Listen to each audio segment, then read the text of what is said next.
Okay, now I'm ready. All right. So I had taste and just a quick outline for what the taste buds are. We went over this in the PowerPoint, but there's three different types of cells that are like in each of these like bulbs. And there can be anywhere from 50 to 100 different cells in here. These are each like a different cell in here. And then depending on where they're at on the tongue, there's different concentrations of like different types of cells. That's what makes you taste like sweet, sour, whatever, like all that in different sections because there's more of each cell, like different types of cell in those sections. So the three different types of cells are type 1, 2, and 3. Type 1, we don't really know a whole lot about. We think it does helps detect like salty stuff, but if it doesn't, it could also be for type 3 with salty and sour. So we think it's salty, but there's not a whole lot of information on that.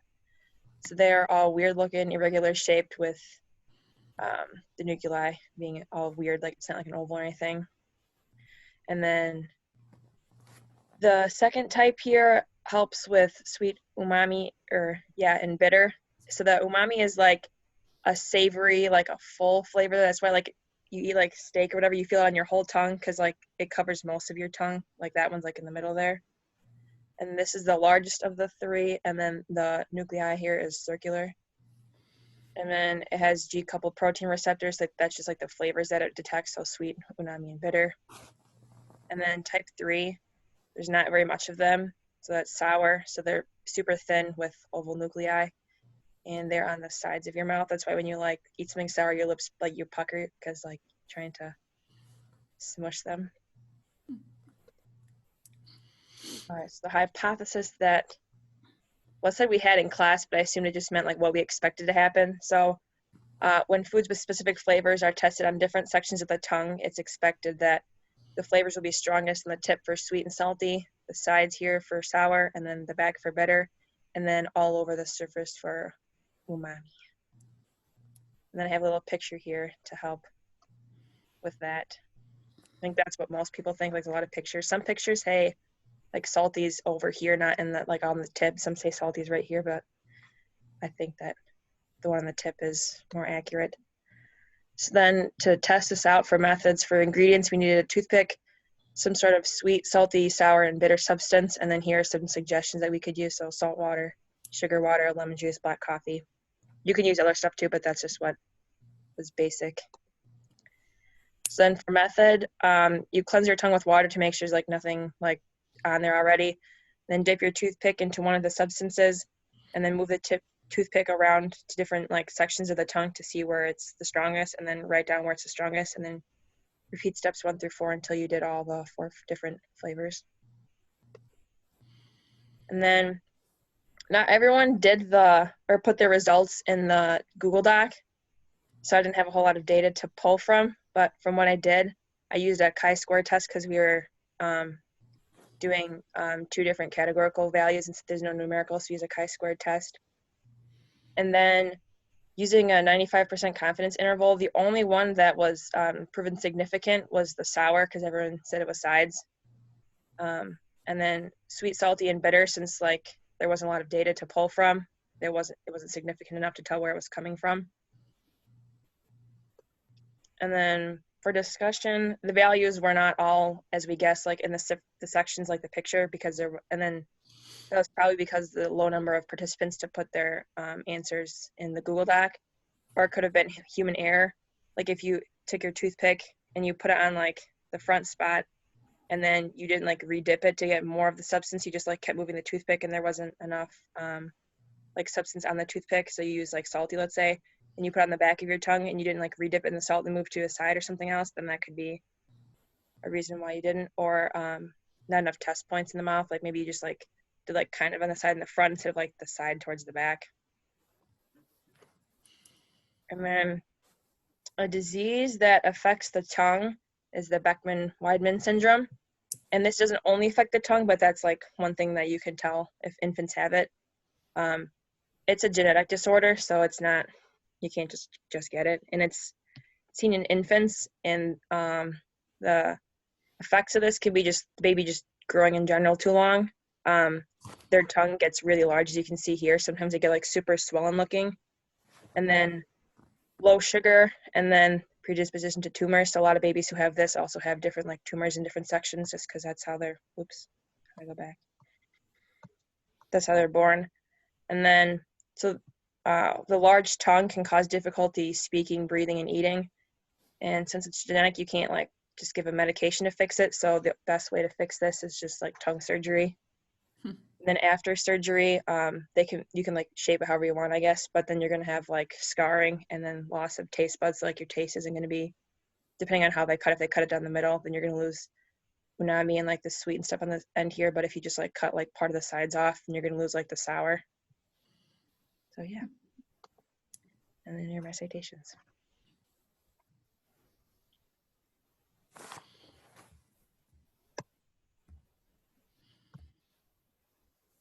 Awesome, thank you. Next, somebody else want to go?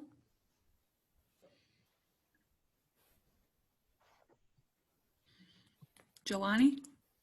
Yeah.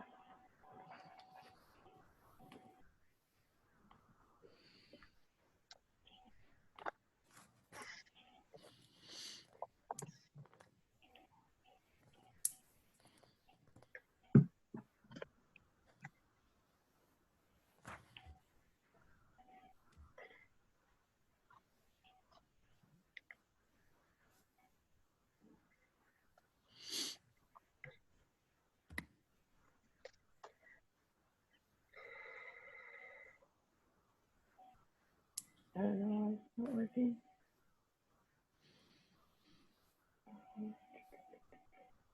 Are we going? I'm sorry, my Wi-Fi just cut out. Yeah. Oh, I'm so sorry. All No, it's okay. right, I'll get it going.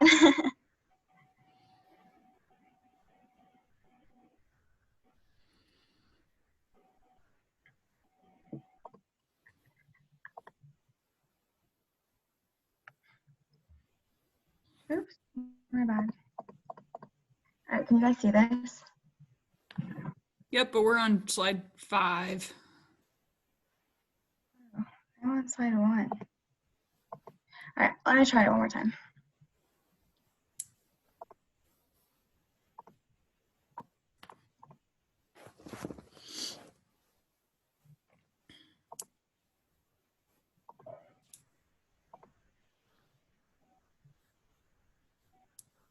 Is this better? Yep, and now hit present or whatever, because we can see your speaker's notes. Oh, it shows that I am on this one. All right. One more time. We'll get this.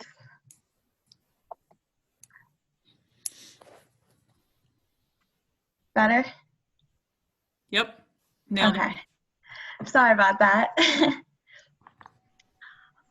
All right, so we look deeper into the visual acuity part of the sensory physiology lab.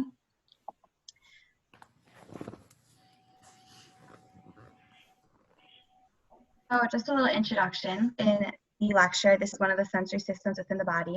And the eyes are composed of many different things, but among them are the optical component, which focuses the visual image on the receptor cells within the eye. And then it's also composed of a neural component, which helps to transform the visual image into a pattern of graded and action potentials. And because of those two components, visual acuity is greatly dependent on both the optical and the neural factor. And so some factors that could affect visual acuity can include the sharpness of the retinal focus within the eye, or the health and functioning of the retina within the eye as well. And then another one is the sensitivity of the interpretive faculty within the brain as well. So for our test, our question was whether or not visual acuity would change depending on the setting we're in, whether it be like lighter or darker settings. And so with that question in mind, we did a little bit of research and then found our hypothesis to be visual acuity will be significantly less in a dim lit setting versus a well lit setting. And so in order to test this hypothesis, we had to test the same subjects in 2 different settings. So one was a dim lit setting and then one was a well lit setting. And so for the well-lit setting, basically it was just have the computer, or if you printed off the test, then you'd have a well-lit room. And then for the dim lit setting, there were two different ways the subjects could go about this as well. There was either they could put sunglasses on and then do the test to dim it, or they could dim down the brightness on their computer if they chose to do it remotely. And then next, the subjects were presented the Snellen test to measure visual acuity in both conditions. And the Snellen test is more commonly just known as like the regular eye chart. And it's obviously been replaced by a lot more high-tech technology since its early emergence in the 19th century. But it's still a super cheap and easy and effective piece of equipment that can measure visual acuity really well. And it just worked really well for ours as well. And then we recorded our data that we found, and then after that we conducted tests in order to understand the results of our experiment. So methods continued. This is the steps that we took in order to obtain our results. So our first step, and we started with the well-lit conditions, and the subject stood 9 feet away from the printed chart. And if the subject didn't print it, then there was a formula to compute in order to figure out how far away the subject should stand. And then step 2, we tested visual acuity. And for this test, you had to test one eye at a time. And there was another way, in order to make sure that was being used, you could also use a piece of paper and cover the eye that wasn't being used, just to make sure that our results were accurate. And then the subject started at the top row, and then they continued on until they made more than 2 mistakes in the same row. And so visual acuity was then measured on the last row that they made 2 or less errors in. And then after they did the first condition, then they repeated that for the dim lit condition. And then the results were recorded on a Google Doc for analysis as well. And picture on the screen, I just really liked it because I thought it was cool because it showed the visual acuity on the side. And I just thought that was really cool that it showed you how you did right away. And so for our results, we did a paired t-test, and so our p-value we found to be 0.010805. And so because the p-value was less than 0.05, the researcher would then have to reject the null hypothesis, which was no change in visual acuity between well-lit and dim settings. And so since there was a significant change, we would then conclude that our hypothesis was right, and acuity was there was a significant change in visual acuity in dim light versus well lit. And so on this chart over here, this axis right here is the visual acuity depending on the condition, and then these are the subjects down here, and the blue is well lit condition and the orange is the dim lit. And I just thought it was really interesting that for the well lit conditions, 5 out of the 6 subjects had 20/20 vision, and then, which is really great. And then you get to the dim lit, and nobody had 20/20 vision, and it ranged anywhere from 25 to 40. So, and this just really helped me understand that there really was a significant change in the results that we found.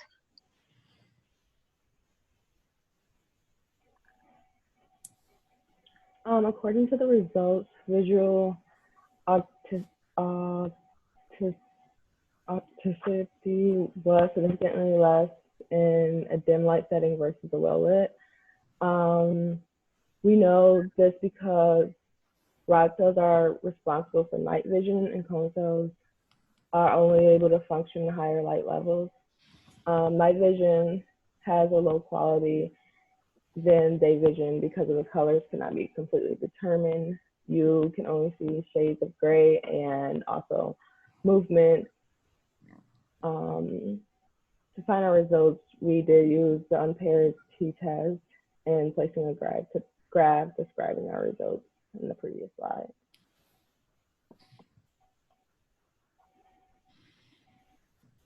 Some disorder or diseases of vision is color blindness.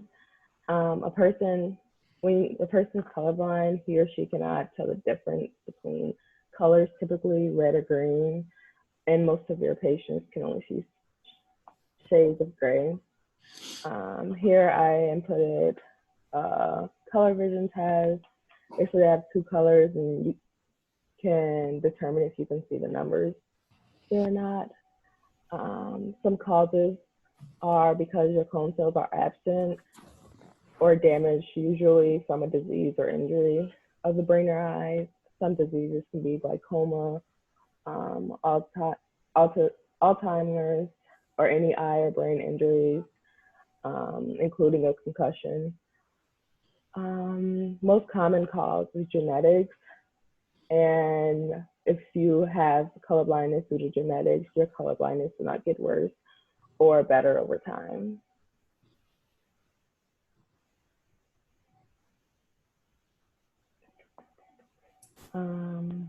Another one is glaucoma open angle. I chose open angle because it's the most common, and it's when the iris meets the cornea and it's wide and open, but drainage canals become clogged, causing pressure in the eyes. You can see in the normal vision versus the glaucoma that there's buildup here and damage to the optic nerve with pressure in there. Some symptoms are blurred vision and sometimes painful with highlights around the eye. This develops over time. Most at risk are if your parents or siblings have it, which could be genetic. African American Latinos have glaucoma most, and if you're diabetic or have cardiovascular disease, and it also increases with age.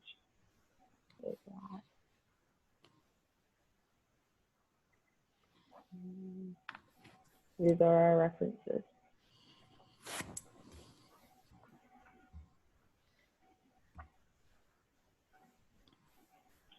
I wonder why, Jelani, did you see anything about why race would matter for glaucoma?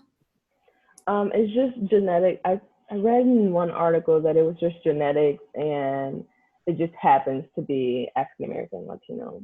Gotcha. Huh, that's interesting. Okay. Good. All right.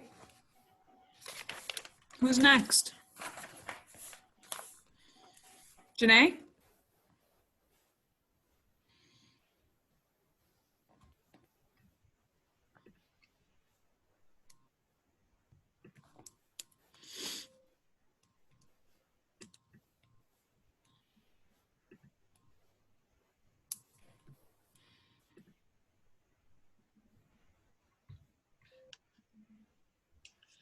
So we did our presentation on 2-point discrimination.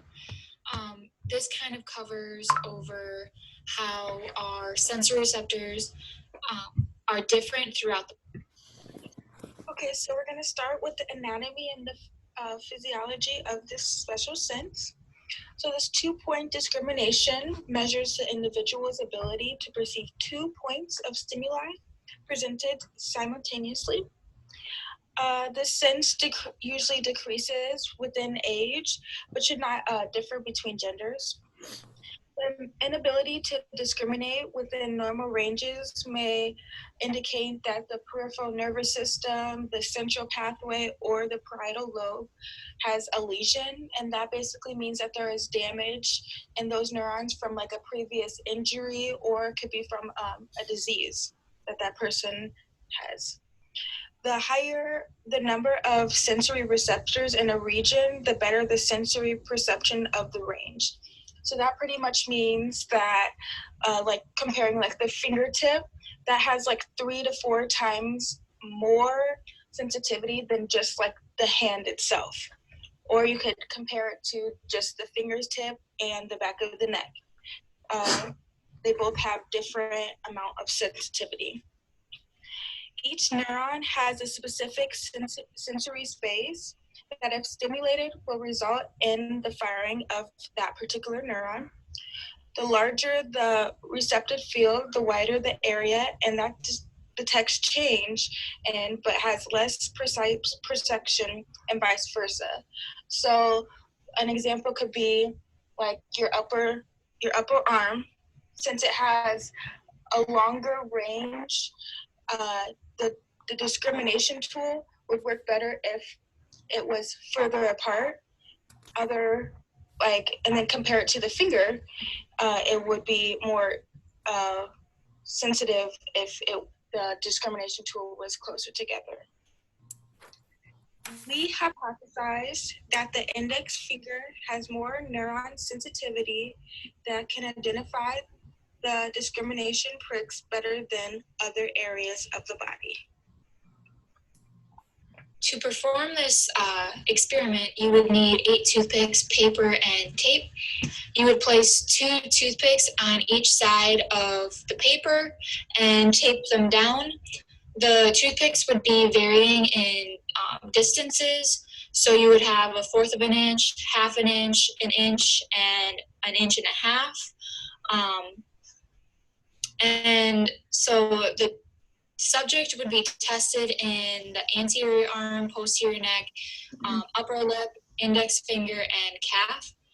So in order to do this experiment, the subject would have to close their eyes, and the person that is performing the experiment would start with the largest distance of toothpicks, so this would be the inch and a half, and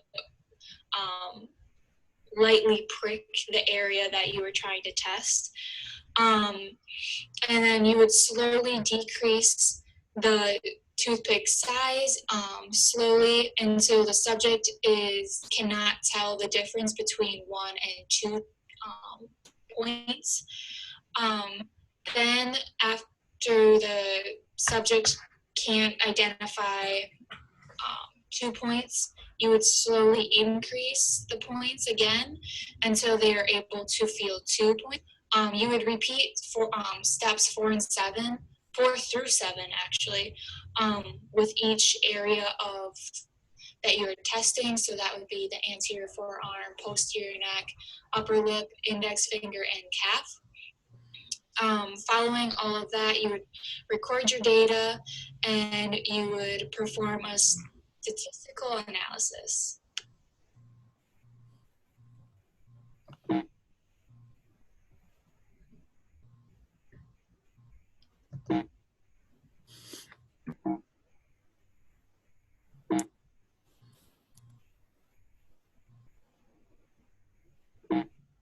Doesn't want to read that one, I guess. Yeah. Here we have the class data that was recorded for the anterior forearm, the posterior neck, the upper limb, and the index finger and the calf.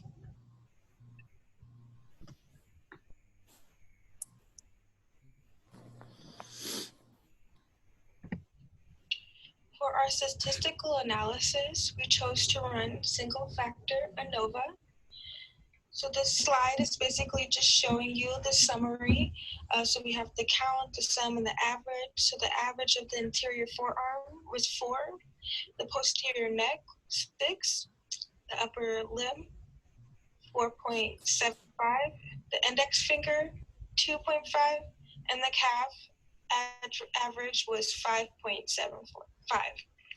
With this data, it gave us the p-value of 0.0267884.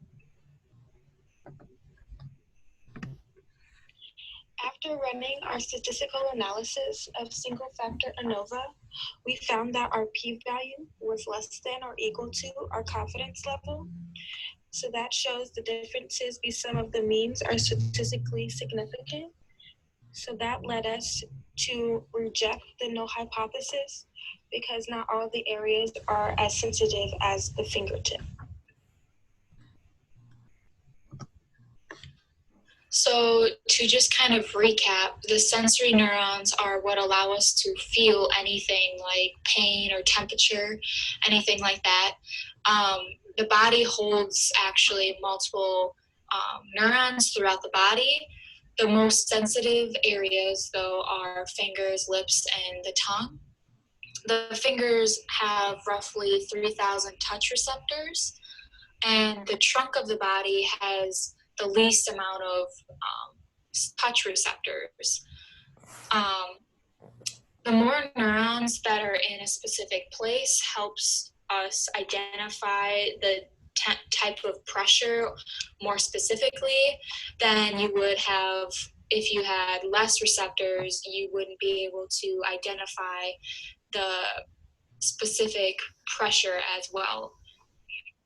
So an example of this would be drawing on someone's back and having them draw what you're drawing. Typically these wouldn't turn out very well because the back doesn't have many sensory receptors as like our fingers would, or tongue or lips, which would result in not very accurate pictures. So disorder would be peripheral neuropathy, which are damaged nerves outside of the brain and spinal cord.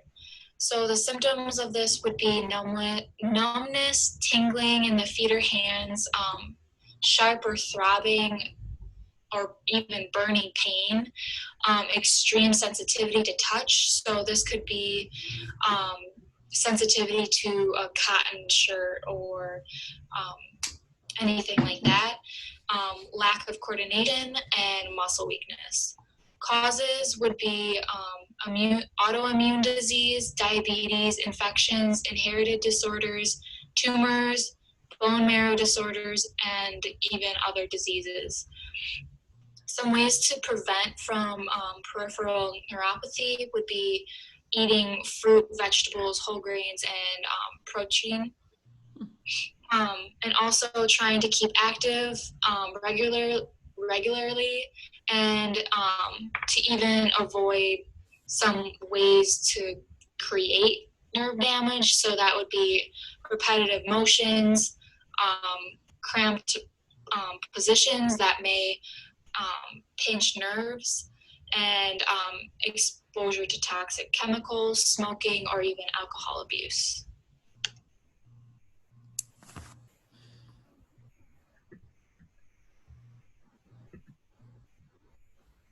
Awesome. Who else? Val? Yeah. You guys want to go? Yes.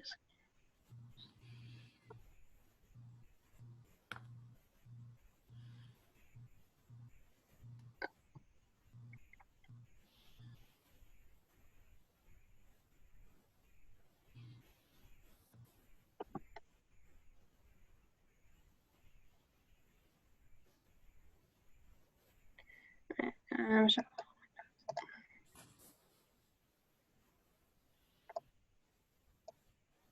okay.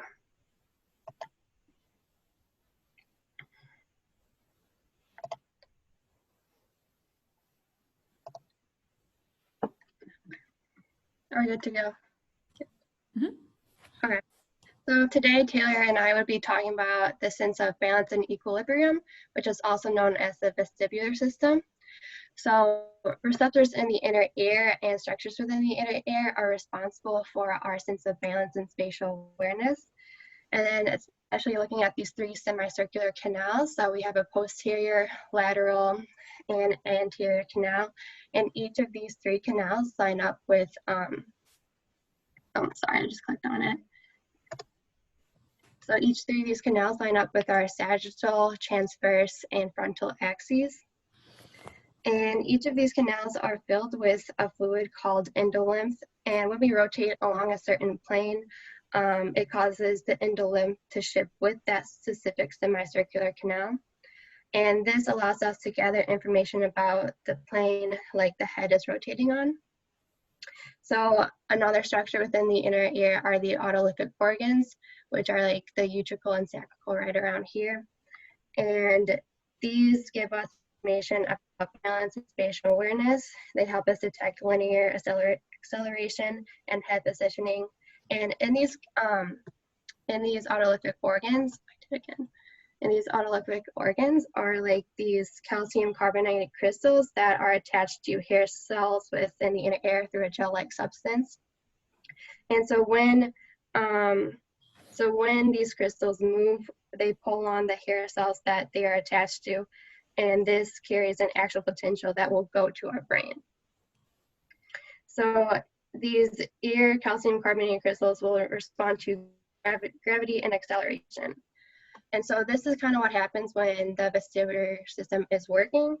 Yeah, however, when it's like things are not processing or not working, we can get dizzy, and that's something that the subjects experience in the nystagmus lab.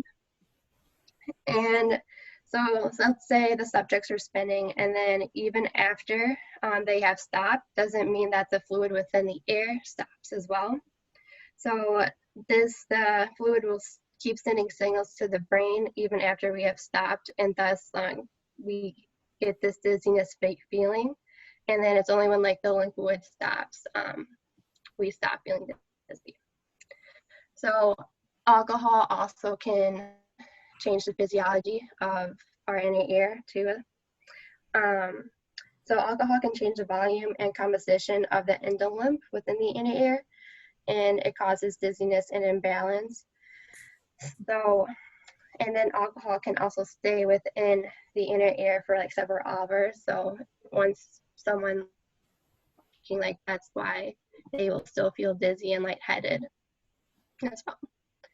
So after giving like an intro to the vestibular system, we hypothesized that there will be an increase in swaying times while the subject's eyes are closed compared to when the subject's eyes are open.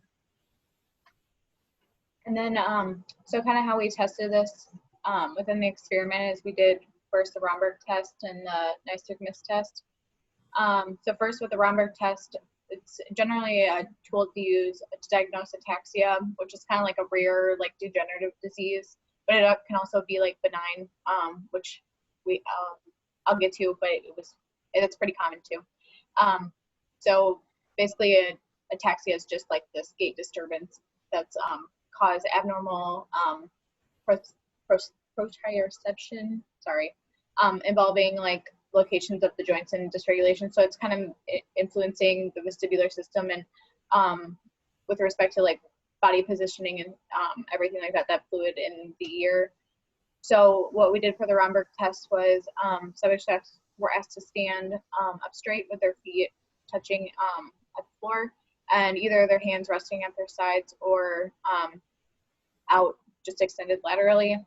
And for the first trial, subjects were asked to keep their eyes open, and the timer was started for a minute, and the timer was stopped once any kind of imbalance was noticed, which was characterized mostly by swaying.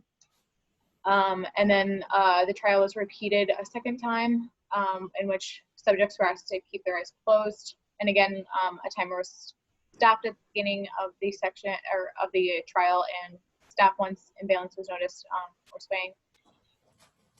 And as you can see, that's the first graph right there, which I'll explain in a second. But the nystagmus test is is a test that's used to diagnose the movement of the to and fro motion of the eyes, which can be caused by numerous different neurological kind of diseases, but it can also be benign, which we kind of noticed in our class, which I'll get to. The test itself is conducted by having a subject seated in a swivel chair with their feet elevated from the floor, and having them lean forward slightly about 30 degrees, I believe the lab said. And this chair was swiveled about 10 times, each rotation lasting about 2 seconds, so fairly consistent. And following this, the chair was stopped abruptly, and then that's when the eye observations were noted. So the first graph you see right over here is the showing the results of the Romberg test. So the bar graph is showing, the blue one is the first trial where the eyes were open, and then the orange is showing the second trial where the eyes were closed, and it's measuring the time in seconds. So you can see that it took a longer period of time for the subjects to start swaying for the first trial, and there was found to be a significant difference, which in the bottom corner there is a p-value of 0.002 and the t-value of 5.8 roughly. So what this is showing us is, well, first it was tested using a two-tailed t-test, which is important. And what's this showing is that it's showing the vestibular system, and that the there's a disconnection between where the with the brain, and showing that it's losing control of telling the brain like where the positioning of the joints are in respect to the head. And the visual portion of it shows that it's significant to the results of the experiment, because when the subjects were asked to keep their eyes open, it took a longer period of time for them to lose their balance. So visual input was very important for the result of that lab. And then the nystagmus test, other 4 subjects that put their data in the Google Doc, 3 of them did have the nystagmus, the to and fro motion of the eyes, which was interesting because it's showing that the fluid is still moving within the vestibular portion of the ear and the semicircular canals within the inner ear. And that's just saying that the calcium deposits are continually firing and bringing the conduction back to the brain, saying that there is still movement happening even though that has ceased. So that's just showing the function of the fluid within the inner ear.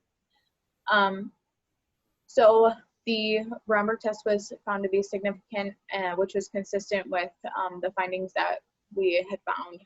The Gallen-Minner-Merchant paper shows that was the visual portion of it is very important, just for physiological reasons, like I said. And then for the nystagmus test, it's the same. We found the same kind of things that the Osborne et al. Found in 2018, but which was pretty interesting. So. So with the vestibular system, there are a variety of diseases that are associated with it. One rare disease is labyrinthitis. It is common in children, and today tympanogenetic labyrinthitis is a rare intertemporal complication of otis media. So this is where bacteria enters the bloodstream, and then it blocks like the U-shaped tube, and the U-shaped tube is connected to our nasal cavity and pharynx. So because this bacteria blocks this U-shaped tube, it begins to inflame our inner ear, and that causes other outer structures of the inner ear to become infected as well. So as this bacteria builds up, pus builds up as well, which is a little gross, but okay. So as this pus builds up, more things within the ear and outside the ear become infected. There are treatments for this disease, and a common one is to establish a drainage route of this pus and just to heat, and antibiotics. Steroids are also common, and nasal drops are common as well. And it is common in younger children because children have a shorter U-chain tube, and it's closer to like their nasal cavity and pharynx, and it's more horizontal. So just in conclusion, like the vestibular system is definitely a really interesting system with such a small thing controlling, giving us a sense of spatial awareness and balance for a whole entire body and body systems. And here are references.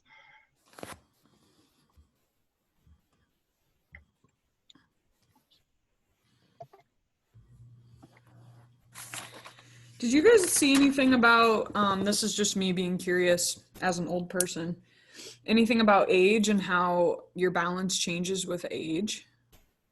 So we've seen when one of the papers that I was reading about for the nystagmus test in particular, it talked about age just as relating from kids all the way up to old adults, and it said the babies obviously have better imbalance and can detect, obviously if the mother is holding them and being up and down and everything, it's more fine movement. But as time gets older, that these hairs deplete in the ear, which have effect on imbalance and everything, and these calcium deposits can become dislodged, which can alterate, the sense of the firing to the brain itself and keeping that threshold going. So that the imbalance was less in adults for that reason, and the calcium deposits can become dislodged and cause vertigo and everything, just because if they're even sitting still, they can feel like they're about to fall off their chair, even though, they're sitting and just looking at you. So I thought that was interesting.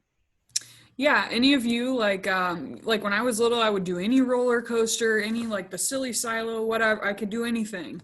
And now it's like I like get in the car and we go over a bump, I'm like, oh my, okay, I'm okay, So it's just funny how that stuff changes, as you age. So that's interesting. Okay, any questions on sensory stuff?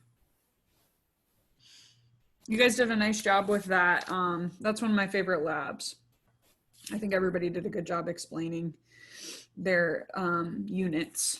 My next order of business, exam number 1 tomorrow. Are there any questions, anything you guys want me to go over specific to the exam?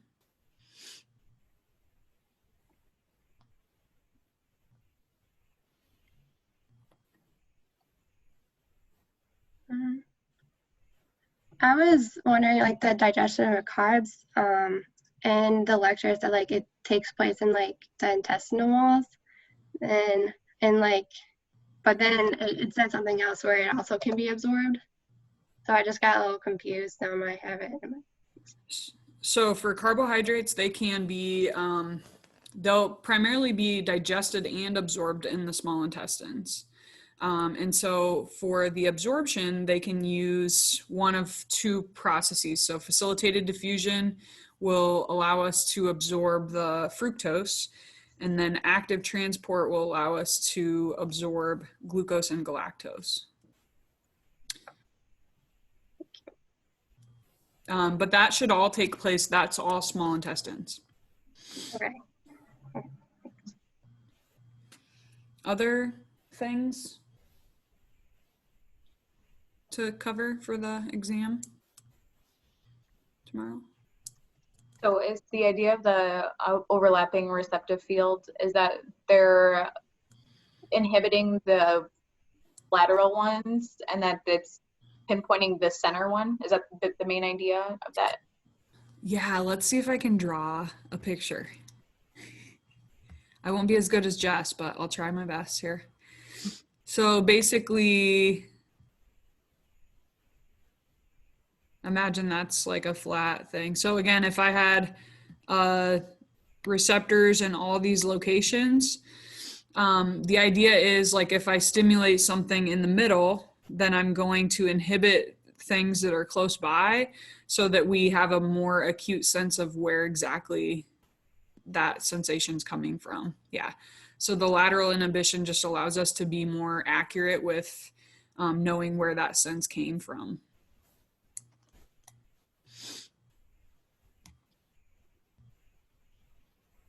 Other questions? Everybody's okay? Again, if you do have questions or whatever, I'll be checking my email today, and I'll check tonight before I go to bed too. You guys know I go to bed at like 9 though, so get them in early if you have questions. Format for that, again, primarily multiple choice. I cannot remember off the top of my head because it seems like it was a long time ago that I wrote that exam. There could be a couple essay questions, but primarily multiple choice on that. So nothing else with the exam for tomorrow. Again, all of you have already taken that, 225, and so it'll be the same format, same style of questions, that sort of stuff. Okay. Okay, so the next thing I want to do is go over the metabolism lab and answer any questions that you might have for the digestive lab. I already covered that on Friday, so I think that that's good unless there are questions. Again, I believe Janae was the only subject that we have for that one. So the rest of you will just be using the data that's already posted for that digestive lab. And again, those questions are due tomorrow for that. So the metabolism lab, let me get that pulled up here.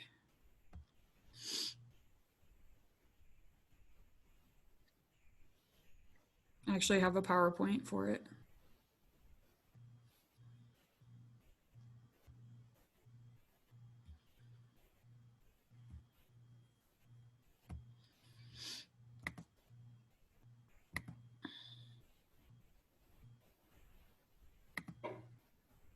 Okay, you can see what I got going?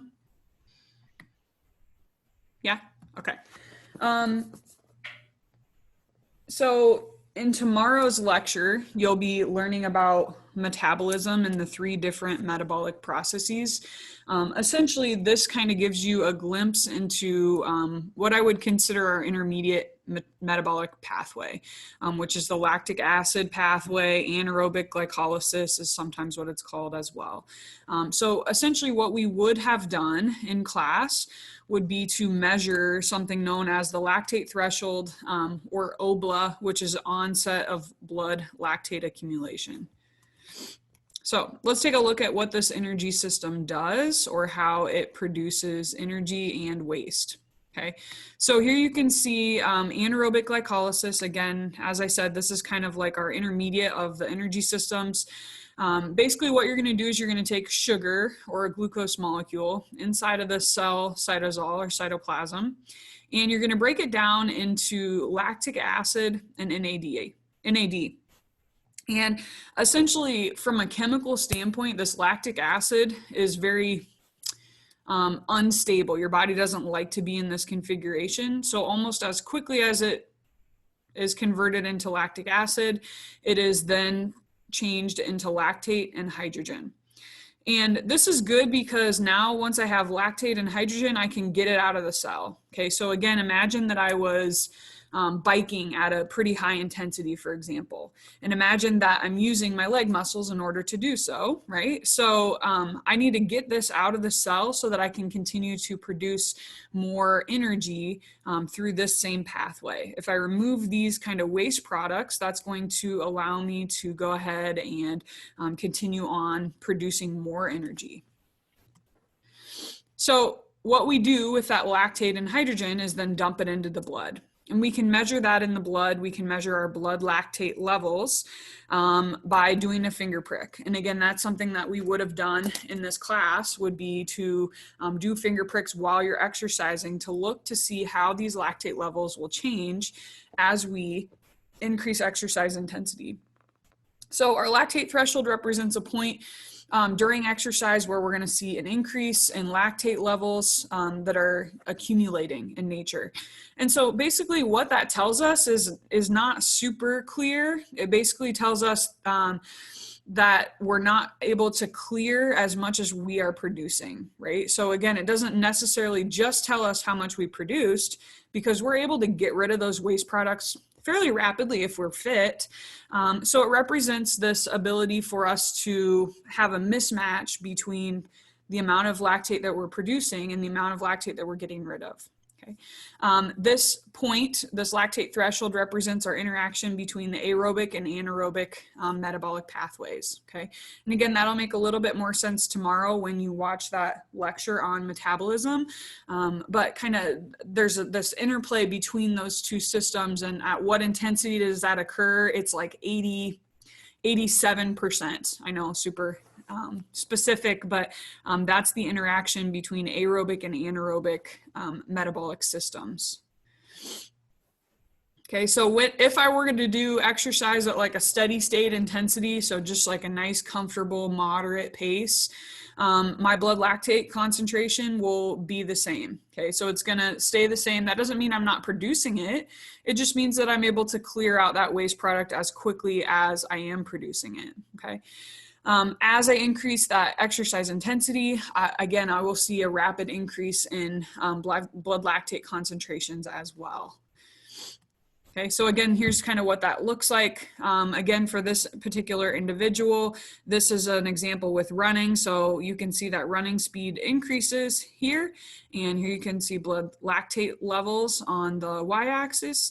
And again, once I reach whatever this intensity is for me, so 87-ish%, we're going to see a substantial increase in lactate levels within the blood.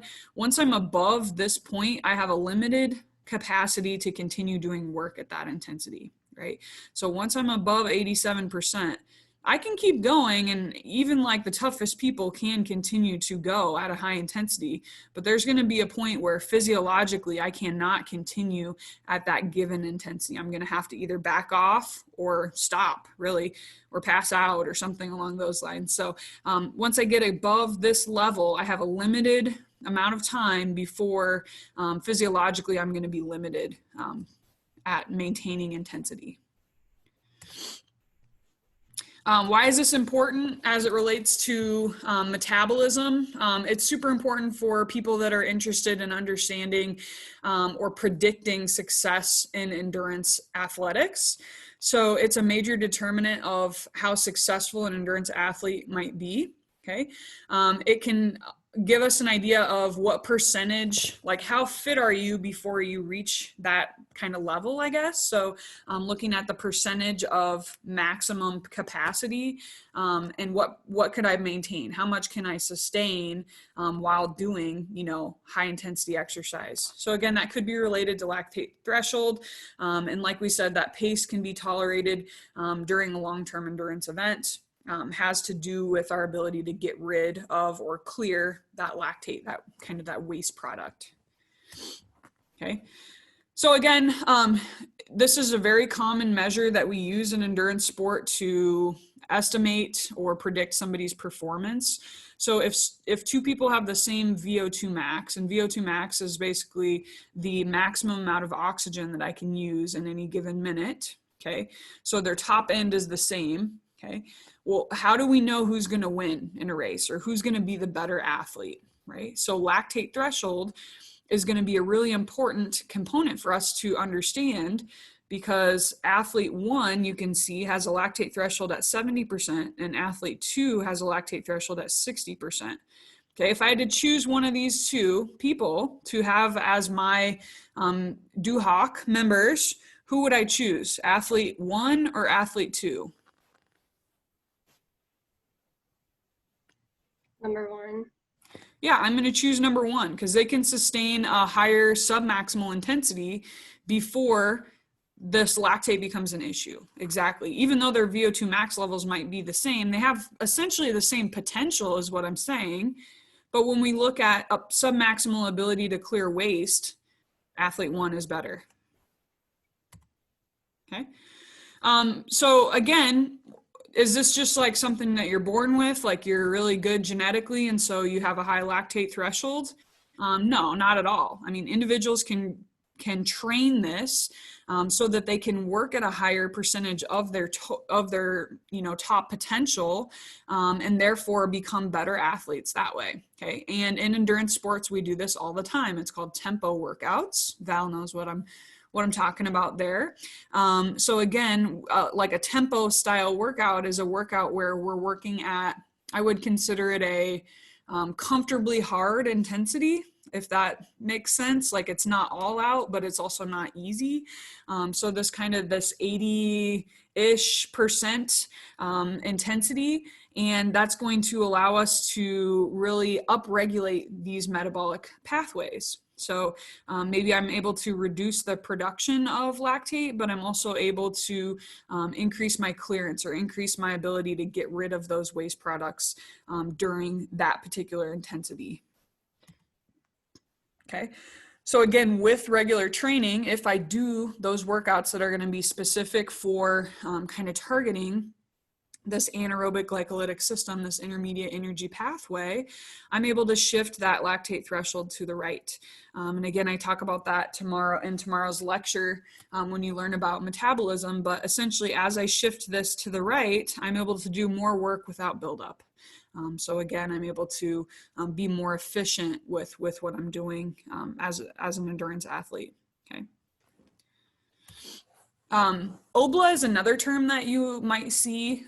Sometimes it's used interchangeably with the term lactate threshold. So again, we said with lactate threshold, we're looking for that exponential increase in lactate that we'll see within the blood. OBLA is just a standard. I have 4 millimoles of lactate in my blood. Okay, so OBLA is like this set number. Lactate threshold is a percentage. I would have to make a chart in order to determine what lactate threshold is. Let me see if I have a picture of this. Okay, yes I do. So I want you to think about, I'm gonna try and draw a picture for you. Okay, so here's my lactate threshold.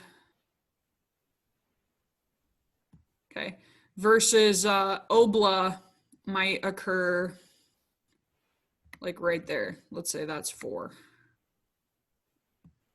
Okay, so OBLA is like this just standard, okay, I reached 4, so there I am. Whereas lactate threshold, I need to graph each individual subject in order to figure out exactly where that point is. Which do you think is better? Which would be a better measure for us? Is it OBLA or lactate threshold?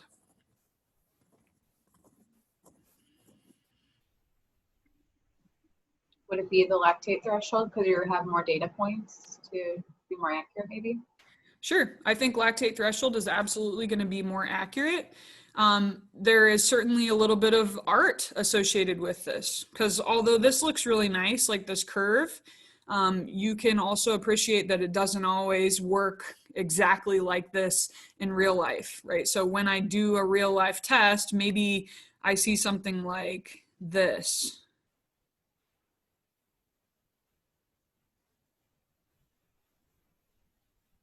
Okay, well, where is it? Is it here? Is it over here?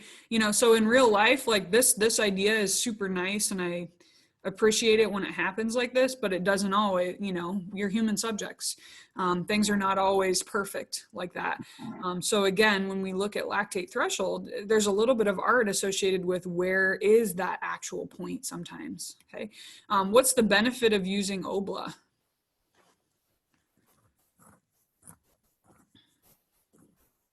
To compare the people together. Okay, so it's easier to compare. So again, it kind of serves as this like standard number. I don't have to worry about that art piece that I mentioned, right? I don't have to be smart in order to find the 4, right? Any other reasons why you might use OBLA?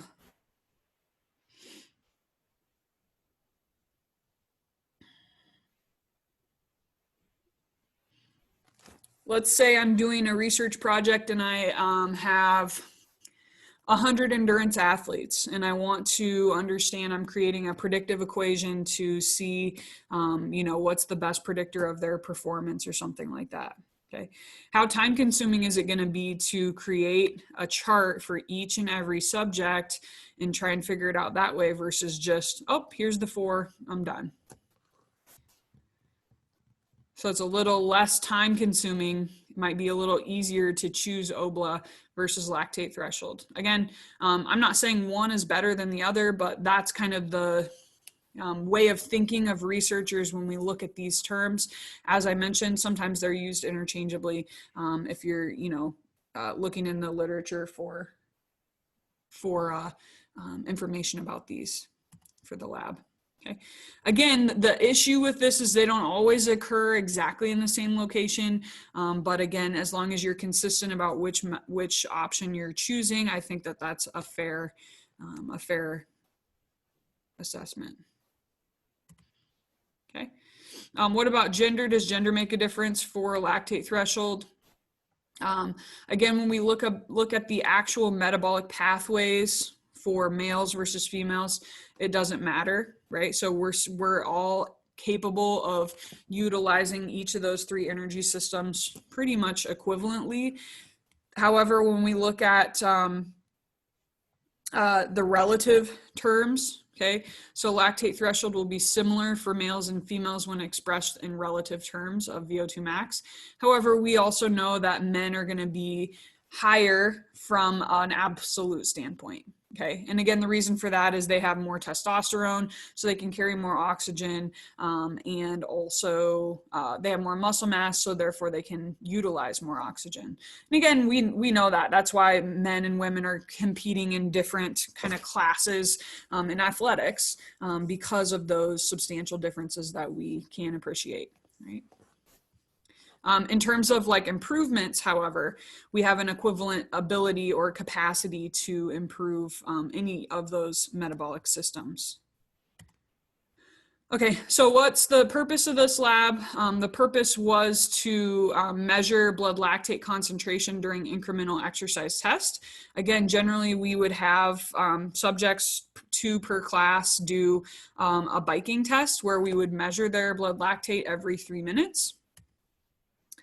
Okay, so this kind of describes the protocol that we would normally use.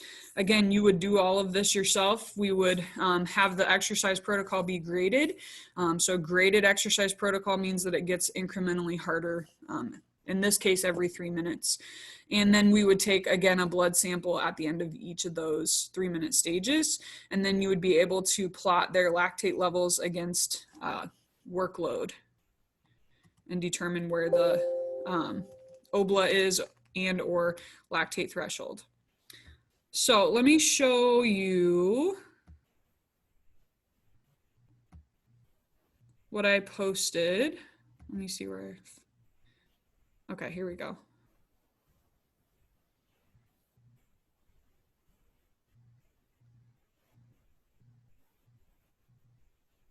Okay. New share, is that what I want to do? Okay, so this shows you, you can see that my Word document, yes? Okay. So again, I put you guys each with a partner with a group here, and basically each of you has a topic to kind of cover as it relates to metabolism, but then also you're going to choose one subject and plot their lactate levels. So I want you to label obla. Also, you can use a regression analysis to determine if their lactate levels have changed significantly throughout the test. Let me make sure we got, how did I post that data? Did I just post it in like a Word document? I probably did. Yeah, sure I did. Mock class data.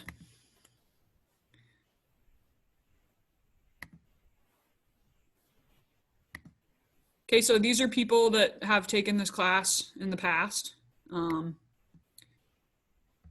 And I gave you 2 different examples. I gave you a guy and a girl. Again, notice that their workload, again, this is all while doing a biking protocol. They did a 12-minute bike. Blood lactate. I chose 2 pretty good subjects. This guy subject is probably better than the girl. Notice that one thing I will point out, so notice that with hers, she had a blood lactate level at rest of 3.5. That's pretty high, actually. And then when she started exercising, it actually went down. Any ideas why her lactate levels might decrease as she starts exercising?